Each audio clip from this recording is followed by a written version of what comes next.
नमस्कार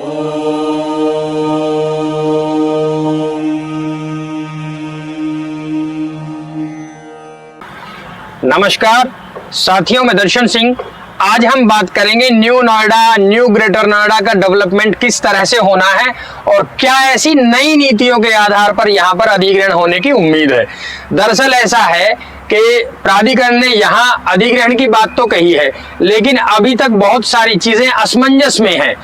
यहाँ का किसान ये तो जानता है कि जमीन का अधिग्रहण होगा और यहाँ पर नए शहर बसाए जाएंगे, लेकिन किस तरह से मुआवजा दिया जाएगा, क्या प्रक्रिया रहेगी, क्योंकि अथॉरिटी ने सीधे शब्दों में कह दिया है कि अब के बाद जो किसान कोटा प्लॉट है वो किसानों को नहीं दिया जाएगा। ऐसा प्राधिकरण ने सुनिश्चित तो कर दिया है, लेकिन उसके आधार पर यदि किसान को सिर्फ उसकी प्रॉपर्टी का मुआवजा मिले तो कहीं ना कहीं किसान इस बात से सहमत नहीं है, क्योंकि पैसे के आधार पर यदि देखा जाए तो किसान का ये कहना है कि उनकी जमीन बहुत सस्ते दामों में प्राधिकरण ले लेता है। अब यदि इसमें 1% रिकवरी के चांसेस हैं तो कहीं ना कहीं आज आप देखते हैं जिला गौतम बुद्ध नगर में ग्रेटर नोएडा, नोएडा, ये दो पार्ट ऐसे हैं जहां पर किसान कोटा प्लॉट्स के आधार पर किसान कहीं ना कहीं अपनी गुजर बसर करने में सहायक होते हैं ये प्रॉपर्टीज। अब के बाद प्राधिकरण ने सीधा मना कर दिया है कि यहाँ किसानों को 6% या 5% जो भी किसान कोटा प्लॉट्स है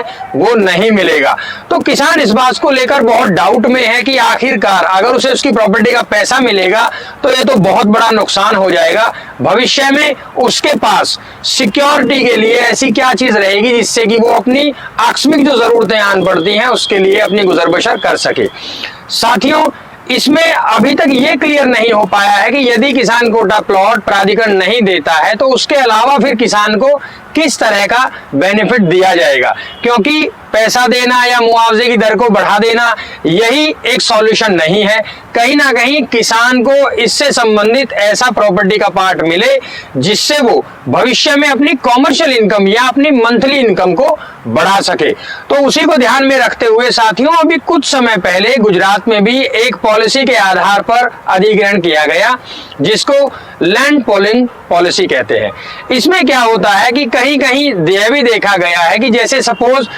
25% के आधार पर यहाँ जमीन को वापस कर दिया जाता है। मैं ब्रीफ में आपको बताना चाहता हूं कि अगर यहाँ इस पॉलिसी के आधार पर प्रॉपर्टी ली जाती है, अधिग्रहण किया जाता है, तो उसमें यह भी सुनिश्चित हो चुका है कि गुजरात के आधार पर यदि वो पॉलिसी यहाँ पर लागू होती है तो यदि किसान की 10 बीघा जमीन यहाँ डेवलपमेंट में शामिल करी गई तो डेवलपमेंट होने के बाद लगभग 7.5 बीघा जमीन का इस्तेमाल कर लिया जाएगा और वहीं उसी जगह पर किसान की 2.5 बीघा जमीन को छोड़ दिया जाएगा किसान के यूज के लिए। लेकिन अभी ऐसा असमंजस में है कि क्या ये पॉलिसी यहाँ पर लागू करी जा सकती है। अभी ऐसा कोई प्रमाण नहीं आया है, लेकिन अंदाजा है कि इस तरह के जो भी प्लानिंग्स हैं, जो भी ऐसी प्लानिंग्स हैं जिसके आधार पर यहाँ पर अधिग्रहण किया जाएगा, तो कहीं ना कहीं प्राधिकरण का ये भी कहना है कि हर लेवल पर हम ये प्रयास करेंगे कि किसान खुश रहे और अपनी जमीन खुशी से प्राधिकरण को दे। अब उसमें यह भी एक हो सकता है कि लैंड पूलिंग के आधार पर किसान को यह फायदा दिया जाए।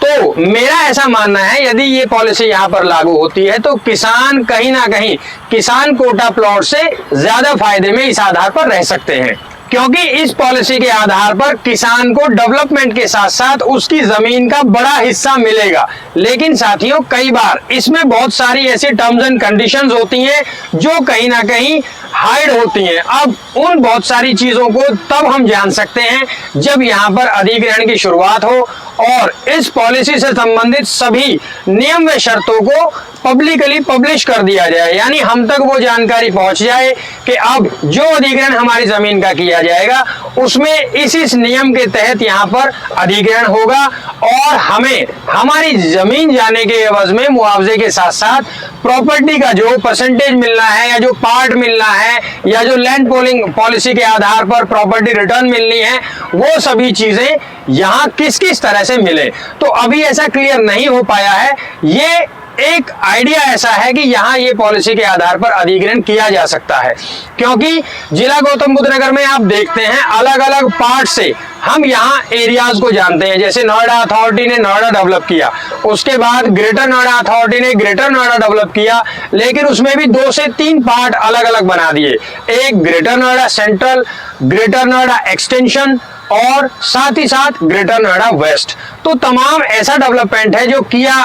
प्राधिकरण ने ही, लेकिन कहीं ना कहीं उस क्षेत्र का नाम हम अलग तरह से जानते हैं। पार्ट वो उसी का है, लेकिन दिशा के अनुसार हम चीजों को पहचानते हैं, जो इससे ये हमें एरिया जानने में सहायक होता है। तो इसी तरह से नोएडा पार्ट 2 और ग्रेटर नोएडा पार्ट 2 यही डेवलपमेंट का हिस्सा बनने वाले हैं, जिसमें यहाँ पर प्रॉपर्टी का अधिग्रहण होगा और सिटीज भी बहुत अच्छे लेवल पर बसाई जाएंगी, क्योंकि यहाँ का किसान अब उस दौर में है जब यहाँ अधिग्रहण अब से लगभग 35 साल पहले से यहाँ अधिग्रहण चल रहा है और डेवलपमेंट हो चुका है। तो आज का किसान इतना एक्टिव है, वो बिल्कुल ये जानते हैं कि कहाँ हमें किस लेवल पर क्या फायदा और क्या नुकसान हो सकता है। इसी को ध्यान में रखते हुए प्राधिकरण ने जो लेआउट तैयार किया है, उस लेआउट में ये भी सुनिश्चित कर दिया है कि यहाँ इस क्षेत्र में ये रेजिडेंशियल सेक्टर्स होंगे, यहाँ इंस्टीट्यूशनल सेक्टर्स होंगे, यहाँ इंडस्ट्रियल सेक्टर्स होंगे, यहाँ इस तरह से रोड मैप बनाया जाएगा, ग्रीनरी बनाई जाएगी।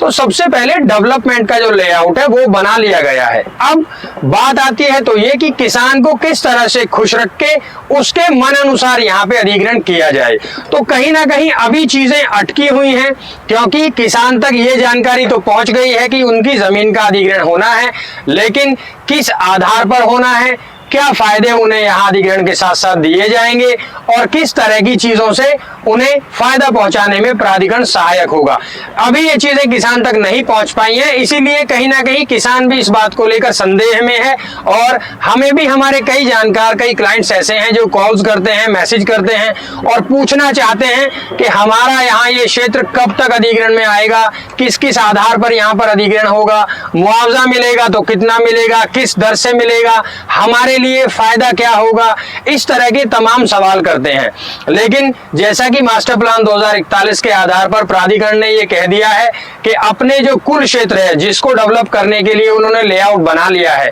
वो पूरी ही जानकारी कहीं ना कहीं आप ऑनलाइन भी चेक कर सकते हैं कि कहां किस क्षेत्र में किस तरह का अधिग्रहण किया जाएगा। तो साथियों, बिल्कुल भी इस बात को लेकर संदेह में ना हो, क्योंकि प्राधिकरण ने ये बिल्कुल क्लियर कह दिया है कि यहाँ के किसान के मन अनुसार ही यहाँ पर अधिग्रहण किया जाएगा। अब बात करते हैं यहाँ का डेवलपमेंट जो चल रहा है। अब साथियों, कहीं ना कहीं हमारे ऐसे भी जानकार हैं जो हमें कमेंट्स में ऐसा लिखते हैं कि हमारा ये गांव है, ये गुलावटी के पास है, हमारा ये गांव है, ये सिकंदराबाद के पास है, या बुलंदशहर का हमारा ये गांव क्या अधिग्रहण में होगा, क्योंकि जो लिस्ट जारी हुई है नोएडा पार्ट 2 की हो या इधर ग्रेटर नोएडा पार्ट 2 की हो, क्योंकि ग्रेटर नोएडा पार्ट 2 दादरी से लेके हापुड़ तक डेवलप करने की बात प्राधिकरण ने करी है और उसमें कुल मिलाकर 290 गांव ऐसे हैं जिनको डेवलपमेंट में शामिल किया जाएगा। उसी तरह से नोएडा पार्ट 2 में 87 गांवों को डेवलपमेंट में शामिल किया जाएगा। लेकिन ऐसा भी देखा गया है कि कुछ गांव ऐसे हैं, जैसे बुलंदशहर में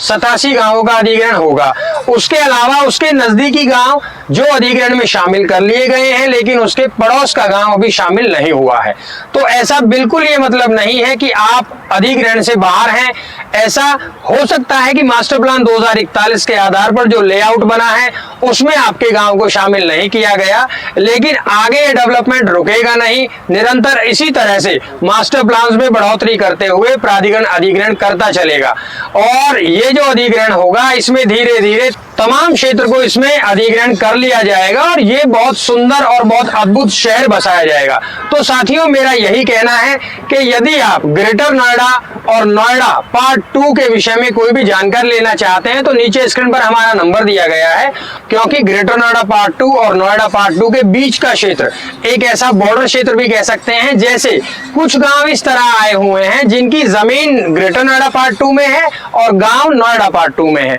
इसी तरह से बिल्कुल बिल्कुल इसका विपरीत भी है कि गांव है ग्रेटर नोएडा पार्ट 2 में और जमीन है नोएडा पार्ट 2 में, तो इसमें कोई ज्यादा फर्क नहीं आना। जो पॉलिसीज हैं जिसके आधार पर वहां उस क्षेत्र में मुआवजा दिया जाएगा, तो उसी प्रॉपर्टी में उसी पॉलिसी के अंदर वही दर रहेगी और उसी तरह से मुआवजा दिया जाएगा। तो कहीं ना कहीं इस बात को लेकर बिल्कुल असमंजस में आप ना रहें। बहुत अच्छा शहर यहाँ डेवलप होगा, बहुत बढ़िया सिटी बसेगी, आप उस डेवलपमेंट का हिस्सा बनने वाले हैं। तो आप सभी के लिए शुभकामनाएं। यहाँ निवेश से जुड़ी कोई जानकारी लेना चाहते हैं तो एक बार कॉल जरूर करिएगा। इसी के साथ आप सभी को नमस्कार।